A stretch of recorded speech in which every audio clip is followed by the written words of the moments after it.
Hey, welcome back. So this episode we're going to talk about base designs that actually can get you a good amount of gems. So first we're going to look at the simplest design. It's not mine personally, but you've seen this before. We're going to look at Dawn 1. And so at first I thought he was just crazy and, kind of dumb for making a straight design like this. But as your troops leveled up and it got stronger, this area right here specifically is able to kill a lot of heroes before they can get into the base, and so he can get gems from either people scrolling or dying right there. And then it's also a very heavy DPS base to the hero. So a straight line base actually serves a purpose for allowing you to get gems if you condense all your towers in a row like this, and then leave it be. You have to have decent waves. You can also get more gems by lowering your trophies. If he lowered his trophies around to like 2,000, he would actually be shooting up in trophies and winning gems on the way as well. Because people would see this base and think it's really easy. Because quite frankly, the straight base is fairly easy to beat. But you have to take it slow and use a little bit of tactics.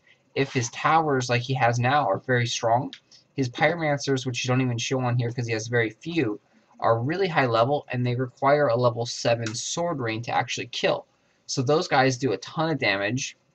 He also has some very strong firebolt towers and a couple of the final tower, the skull tower, in here as well. So a straight base is very good for gaining gems. And try this overnight, put it on there. But be careful, people are going to attack you. They're going to steal some money from you. So you won't be able to store that much gold there. But if you're just looking for gems, it's a great idea to make a straight base like that. So I took it one step further because as you get higher, you have more road space. So if you look here, this is my base currently. I've been using this for a couple days now to test it out. So it's a straight base, if you see here. But what I did was I ended up using all the rest of my road space, and so I was able to have a path on the side over here. So I just made a path like this so I could use up my road space, which will draw out more time from the battle.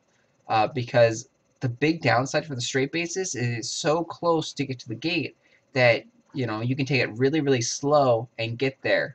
Whereas if you actually use the rest of your tiles for your road, this delays another 10 to 15 seconds, which can cause a victory to go into a defeat because they ran out of time.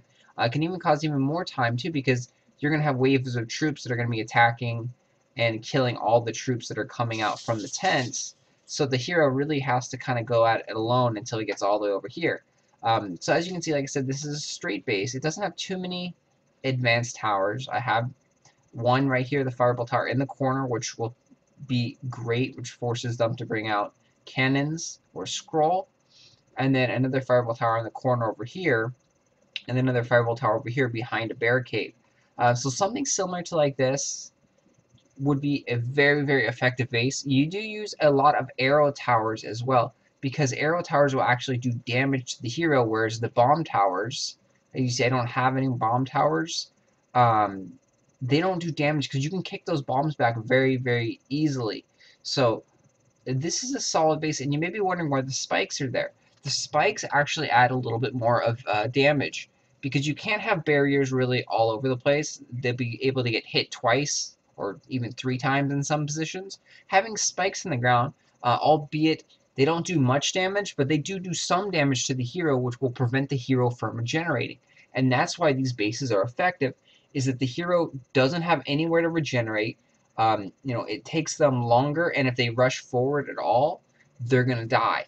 So you have to have either an insanely strong hero or an insanely strong spells, or take it really, really slow to get through these bases effectively. So try these bases out. Try a straight base or try a modified straight base out. But the big idea is to make your base appear very, very weak. Sorry for the feed cutting out there. So make your base appear very, very weak, and that will kind of lure people into attacking. You'll also see bases that have only 1 or 2 you know, a tower. Well, not one or two, but a very few amount of towers. Came across a guy that had like 5 or 6 towers, and they were all like max level towers. And so even though he only had a few towers, he was extremely hard to beat, and I couldn't beat him. And I was wondering, you know, why? And it's to do with the waves and how strong the towers are. So you can have a whole road full of arrow towers. If they're all level 7, level 8, level 9, they're going to be very, very effective. So, you know, try out a straight path for gems. See how you like it overnight. I'm pretty sure you'll probably get around 10 gems overnight. Somewhere around there, which is a good amount of gems for each night. Let's give that a go, and hopefully that helps you guys get some free gems.